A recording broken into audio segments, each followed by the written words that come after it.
Video games are a fun way to spend a couple of hours. They're a way to relax, to connect with friends, and some even say they're good for your brain. But what happens when you can't use a conventional games controller or a joystick? I started playing games when I was a child. I remember having played consoles like the Sega Mega Drive or the Sega Master System, which I used to play when I was a kid. Unfortunately, my disability got worse as I got older. So when I turned 16, my movement in my hands were completely reduced. So I wasn't able to use a control pad or press the buttons anymore. So I couldn't play games. All these big companies hadn't done enough to make it more inclusive for many disabled people to play games. But while I was searching, I came across Special Effects, who basically said they were able to adapt controls for you to play regular mainstream games and consoles. Special Effect is a UK charity that modifies games consoles so that they can be used by disabled gamers. It started with helping children play games, but now it includes any age. As a teacher at a special school, I realised how difficult it was for children with severe physical disabilities to be able to play independently, which is something that's so important for their psychological development, physical development, motivation, and a way to make friends, and they were really missing out on that.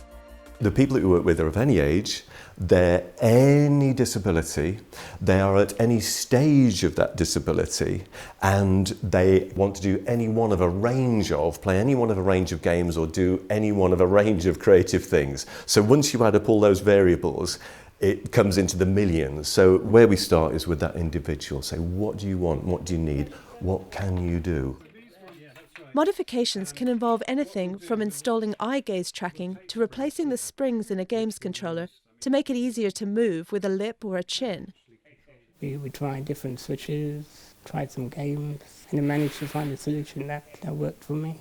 Like a kid in a candy shop again, wanting to play again, because they had been, like I said, like 20 years, 25 years since I played anything. I actually got very excited and I'm going to be able to do something different. The general idea of video games is, it's not very important, it's trivial, it's superficial, and in some cases they'll argue it's harmful. Well, actually, we've only seen the benefits of that. You do see sometimes quite an instant impact on that first visit.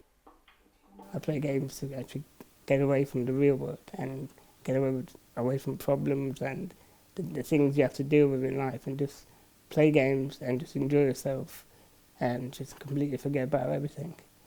There's also a social aspect to it, because I have some friends that play console games, and so you're able to talk to them online and maybe even play games with them. For those people who can't get out of the house who are in hospital, it's another way to be sociable, another way to interact and compete with people in a way that's very, very difficult without it. Special Effect is also working to raise awareness in the games industry about how they could make games more accessible for disabled people. This is me trying to play a video game using just my eyes. It's harder than you might imagine, but the gaze tracking technology is becoming more widely available.